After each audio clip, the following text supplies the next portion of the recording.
Hi friends, నేను ఈరోజు గోబీ మంచూరి చేస్తూ ఉంటా. గోబీ మంచూరి కావాల్సిన ఐటమ్స్ అంతా నేను కోసి పెట్టుకుని ఉంటాను. ఇది కొత్తిమీర, ఎర్రగడ్డ, తెల్లగడ్డలు నేను సన్నగా కోసుకొని, ఇది వచ్చి ఉల్లిపాయలు, ఇది సన్నగా కోసి పెట్టుకుని ఉంటాను. ఇది గోబీ మంచూరి సాస్ అంతా రెడీ చేసి పెట్టుకుని ఉంటాను. చూడండి, గోబీ కావాల్సిన ఐటమ్స్ అని వేస్తాను. నేను ఒక 3 టేబుల్ స్పూన్ వచ్చి మైదా పిండి వేసుకుంటాను. 2, 3 అదే కార్న్ ఫ్లవర్ తీసుకోండి, అదే మరి 3 టేబుల్ స్పూను. 1, 2,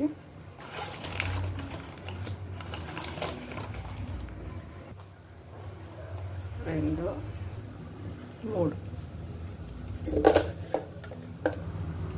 సాల్ట్, రుచికి సాల్ట్ వేసుకోండి. కొంచెం పెప్పరు, ఇది ఉత్త కారపొడి, 3 వేసి మిక్స్ చేసుకోండి.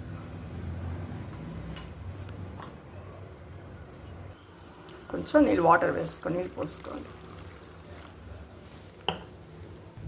చూడండి, మరి కలుపుకోండి. ఈ మెథడ్లో ఉండని రండి చేసి చూపిస్తాను. చూడండి, నాకు కాయంగా ఉంటుంది. నేను గోబీ మంచూరిని ఈ బజ్జీ మరి వేసుకోండి.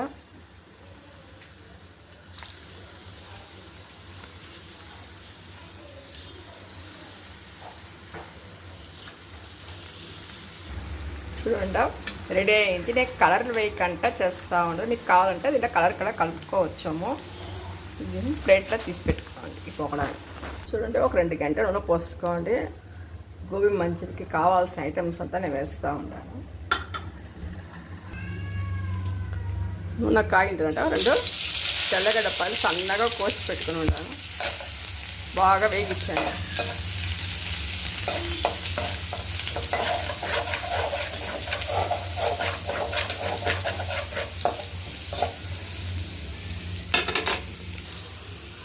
ఎర్రగడ్డ జింజరగడ్డ వేసుకొని బాగా వాడించుకోండి. ఎర్రగడ్డ కొంత సాల్ట్ వేసుకోండి.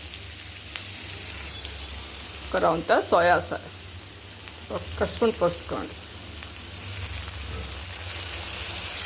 కొద్దిగా chilli sauce, red chilli sauce. చూడండి, గోబీ మంచూరి నేను కొంచెం ఉల్లిపాయలు, కొత్తిమీర వేసుకున్నాను. రెడీ అయిపోయింది. చూడండి, గోబీ మంచూరి రెడీ అయింది. ఎంత కలర్ఫుల్గా ఉంటుంది. ఇదే మరి మీరు చేసుకొని తినండి. ఈ గోబీ మంచూరి పట్టి ఉంటే అందరూ లైక్ చేయండి, కామెంట్ చేయండి, షేర్ చేయండి. మీ పిల్లలకి